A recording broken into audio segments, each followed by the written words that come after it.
아름다운 음악과 함께 깃털이 바람을 타고 내려오면 포레스트 검프의 이야기는 시작됩니다.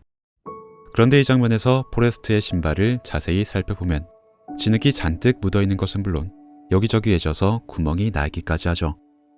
미국의 국가대표 탁구 선수가 돼서 브랜드의 광고 모델을 맡고 Are you telling me you're the owner of the Bubba Gump Shrimp Corporation?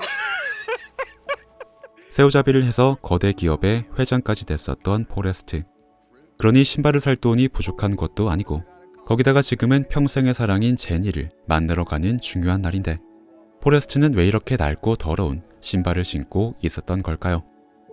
그건 바로 어느 날 갑자기 고향으로 돌아왔었던 제니가 포레스트에게 건네준 선물이 바로 그 신발이기 때문이었습니다. She gave me the best gift anyone could ever get in the wide world. 하지만 제니는 그 신발만을 남긴 채 또다시 어딘가로 떠나버렸습니다.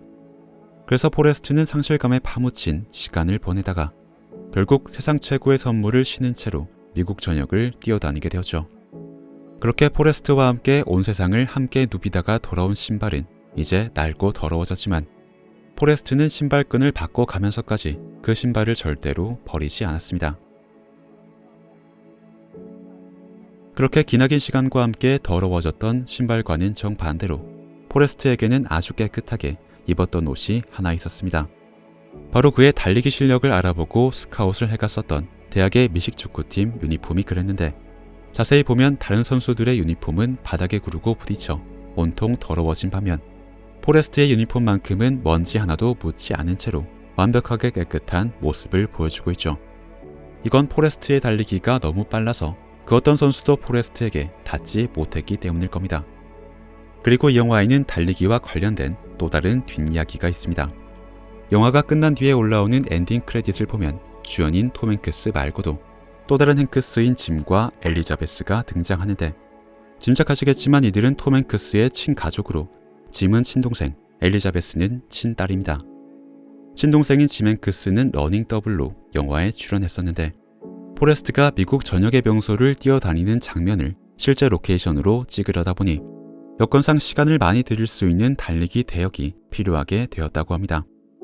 그런데 마침 친동생인 짐 행크스도 감독 겸 배우로 일한 경력이 있고 해서 톰의 러닝 더블, 즉 달리기 대역으로 출연을 했던 것이죠.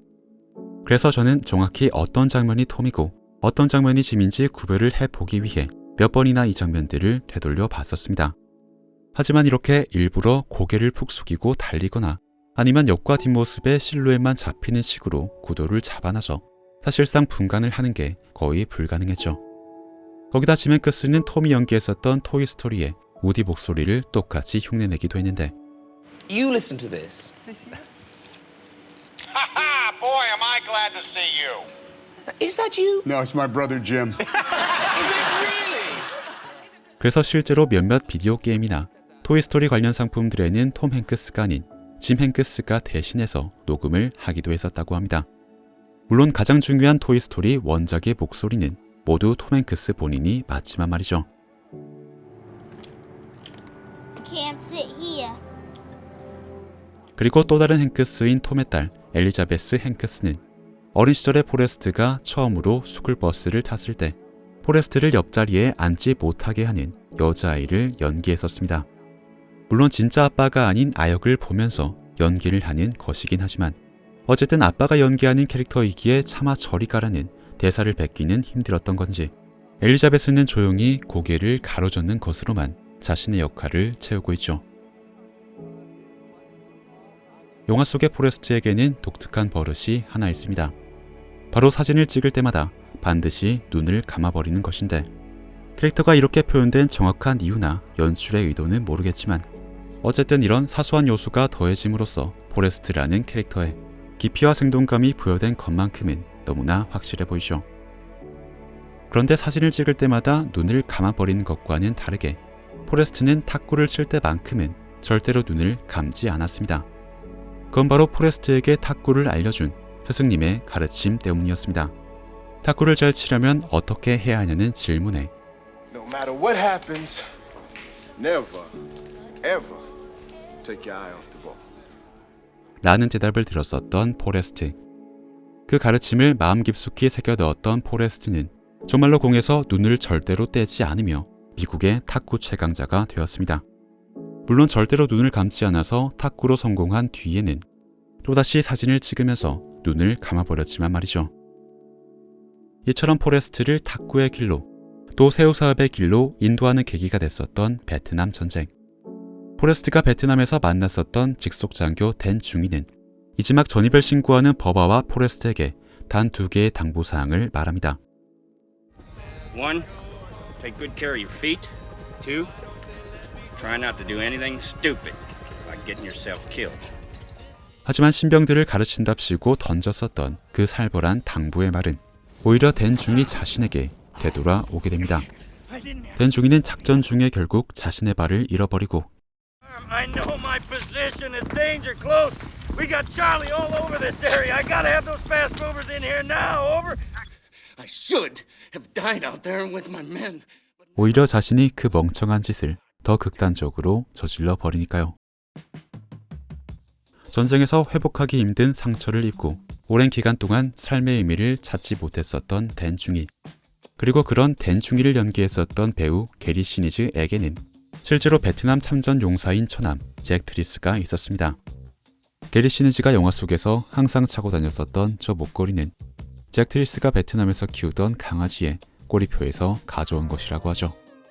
어쨌든 포레스트 검프의 출연으로 삶의 많은 것들이 바뀌었다고 말한 게리 시니즈는 이후 참전 용사들을 대상으로 봉사활동을 펼치는 게리 시니즈 재단을 설립하며 지금까지도 꾸준히 현실 속의 댄 중이들을 위한 활동을 이어오고 있습니다.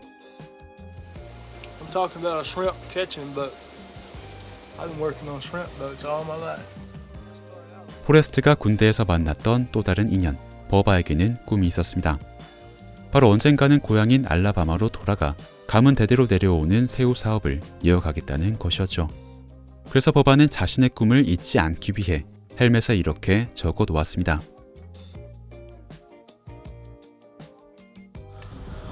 I want to go home.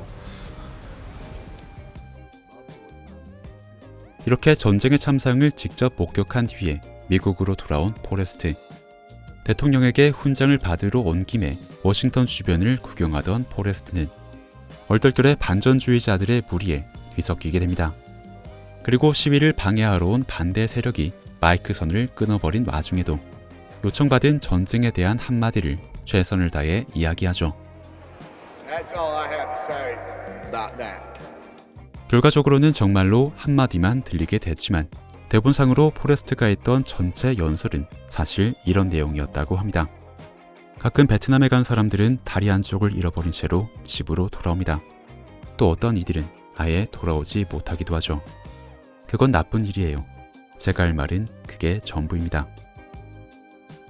영화 포레스트 검프는 이처럼 포레스트의 입을 빌려서 때로는 좌우의 정치 싸움 때문에 가려지곤 하는 가장 기초적인 진실을 이야기합니다.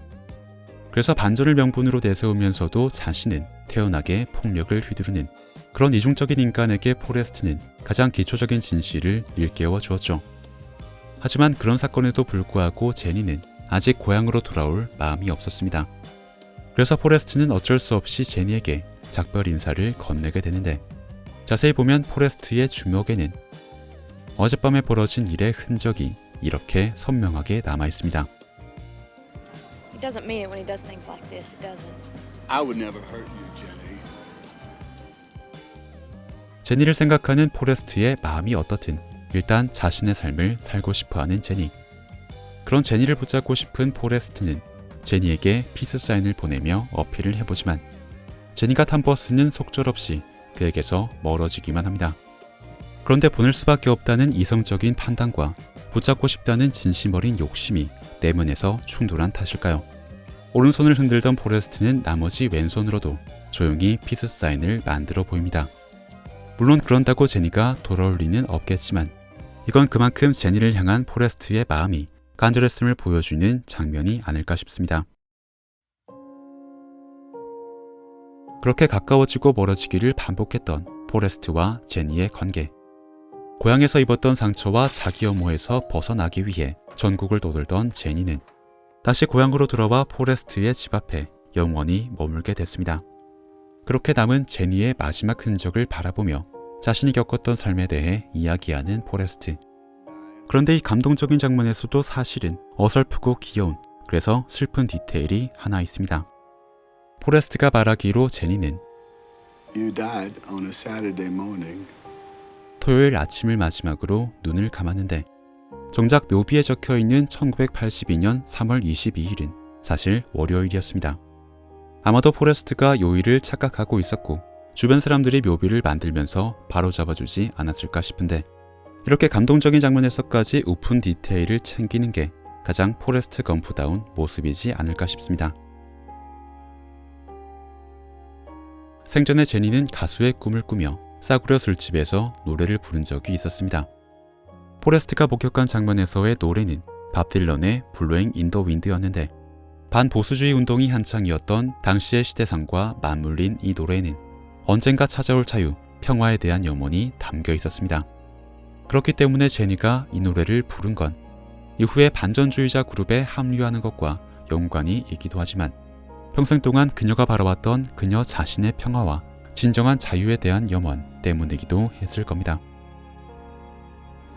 Dear God, make me a bird so I can fly far, far, far away from here. 이처럼 제니는 아주 어린 시절부터 마치 자유로운 새처럼 고향으로부터 먼 곳으로 떠나버리고 싶어 했습니다. 사실 그녀가 밟아왔었던 모든 발자취는 바로 그 염원으로부터 비롯된 것이었고 길고 긴 방황을 마치고 잠시 고향으로 돌아왔을 때까지도 그 염원은 아직 이루어지지 못한 것처럼 보였죠. 어떤 종류의 아픔은 그 생이 닿을 때까지 결코 아무는 법이 없기도 한 것 같습니다. 하지만 다행히도 제니의 옆에는 함께 소원을 빌어주는 포레스트가 있었죠. 그리고 제니가 떠난 뒤에도 그녀의 행복을 빌어준 포레스트 덕분에 그녀가 어릴 적에 빌었었던 소원은 정말로 이루어졌을지도 모를 일입니다. 제니의 무덤 위로 날아오르는 저 새가 제니가 맞다면 말이죠.